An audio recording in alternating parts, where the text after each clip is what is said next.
চলছে উদ্ধার তৎপরতা, উদ্বেগ উৎকণ্ঠা। প্রিয় সন্তানকে ফিরে পাওয়ার অপেক্ষায় বাবা মা, যেন শেষ হচ্ছে না অপেক্ষার প্রহর। পরিত্যক্ত গভীর নলকূপের খোলা পাইপে পড়ে গেছে 2 বছরের শিশু সাজ্জাদ। বুধবার দুপুর 2টার দিকে রাজশাহীর তানোরের কোয়েলহাট এলাকায় বাড়ির সামনে খেলছিল শিশু সাজ্জাদ।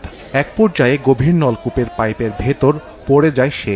বিষয়টি তাৎক্ষণিকভাবে ফায়ার সার্ভিসকে জানায় স্থানীয়রা। মাও ওখানে ছিল, ওরাও ধরেছিল, ওই খাদের মধ্যে লাড়া টাড়া আসলো, বাচ্চাটা ওখানে গেজার পড়ে গেছে। ভাবেই হোক চেষ্টা করে উদ্ধার করতে হবে, না হলে তো বাচ্চাটা তো মারা যাবে।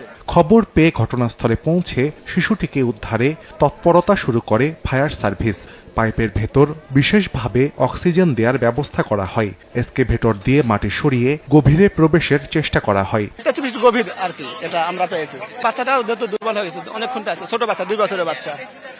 এখন আপাতত আমরা কোনো বাচ্চার আওয়াজ এখন পাই নাই। তারপরে আমরা যেহেতু আমাদের এয়ার ব্লোয়ার মেশিনের সাহায্যে বাচ্চাকে শ্বাস প্রশ্বাসটা যাতে স্বাভাবিক থাকে।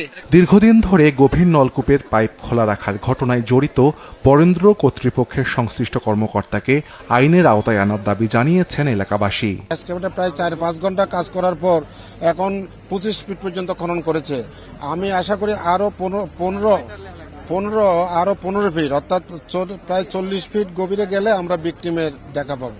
মেডিকেল টিমও চলে এসেছে, অ্যাম্বুলেন্স সহ, যেন বাচ্চাটাকে উদ্ধার করতে পারলে, বের করলে সাথে সাথে যেন তার যে প্রাথমিক চিকিৎসা প্রয়োজন আমরা যেন সেটা সাথে সাথে দিতে পারি। যদি এখানে কোনো আইনের বার্তায় যদি কেউ করে থেকে থাকে, তাহলে তো অবশ্যই তার বিরুদ্ধে আইনানুগ ব্যবস্থা নিতে হবে। বরেন্দ্র উন্নয়ন কর্তৃপক্ষের সেচ প্রকল্পের জন্য গত 1 বছর আগে পরীক্ষামূলকভাবে গভীর পাইপ বসানো হয়েছিল, তবে সেচ কাজের জন্য হয়নি চালু।